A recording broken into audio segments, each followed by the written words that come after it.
do worry about getting this right, getting it right with my children. I know I keep banging on about it, but we have to make sure, as parents, we give our children a moral compass.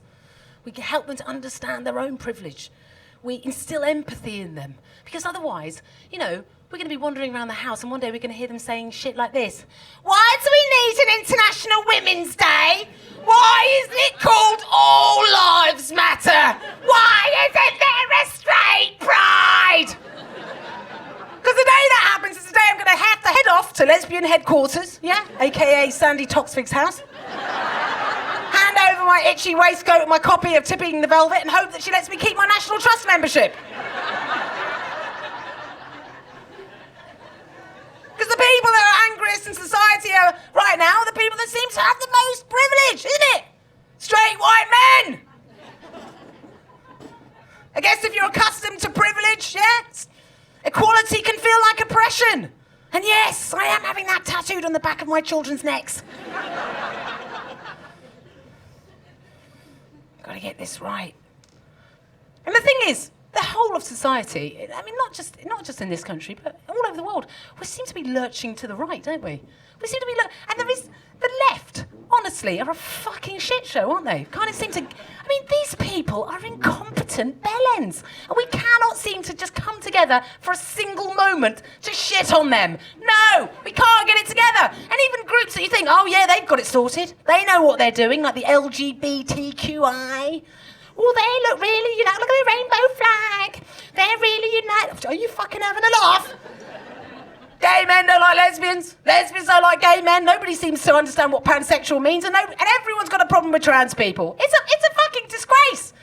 And also, when you're talking about the gay community, you're referring to gay men, aren't you? People are always like, oh, it must be really great, the gay lifestyle. Wow!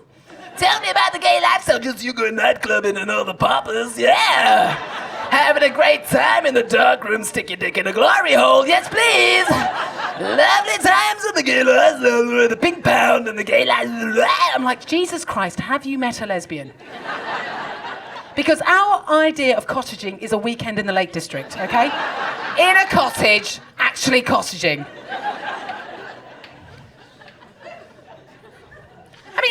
When I was growing up, lesbians, we've been invisible forever, particularly when I was young. When I knew I was a lesbian, but I couldn't see any lesbians because there weren't any. There was nothing on the TV, nothing in the media, in magazines, nothing! The first time I saw a lesbian was Beryl Reid in The Killing of Sister George. And anyone who has watched that film will know she wasn't helping! And I'm not saying that gay men can't be discriminated against or be persecuted. Of course they can.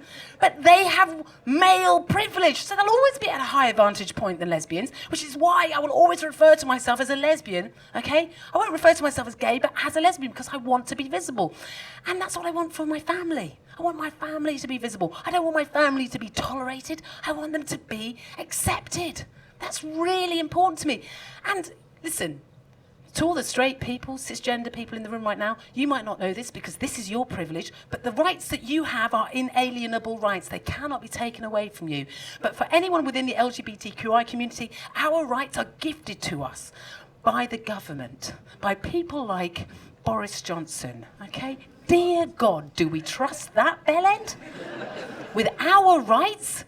A third of his cabinet voted against gay rights, yeah? He refers to gay men as tank-top-wearing bum boys and likens same-sex to bestiality. You'll forgive me if I don't feel secure with my rights with that fucking... What's he like? He looks like a cross between a pound of self-raising flour and a really bad dream. I don't trust him.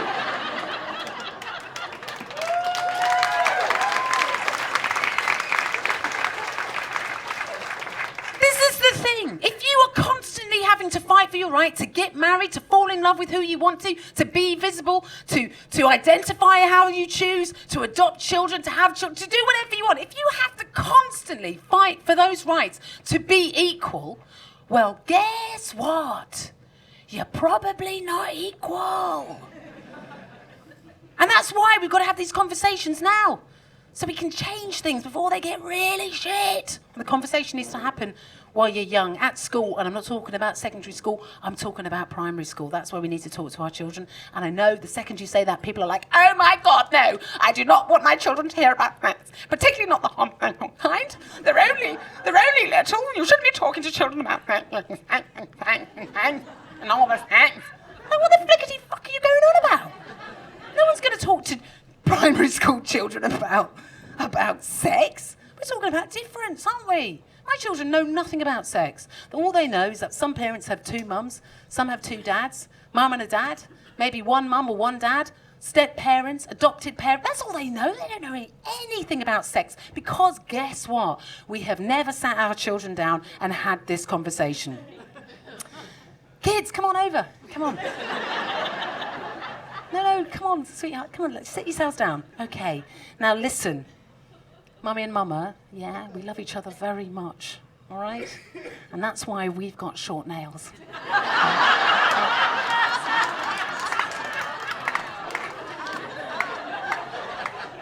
Sweetheart, they do not seem to be getting this at all. Grab that double ender. Okay, here we go, boys, lock in. So it's to you, to me, to you, to me, to you, to me. Come back! Ladies and gentlemen, thank you so much for coming out to see my show this evening.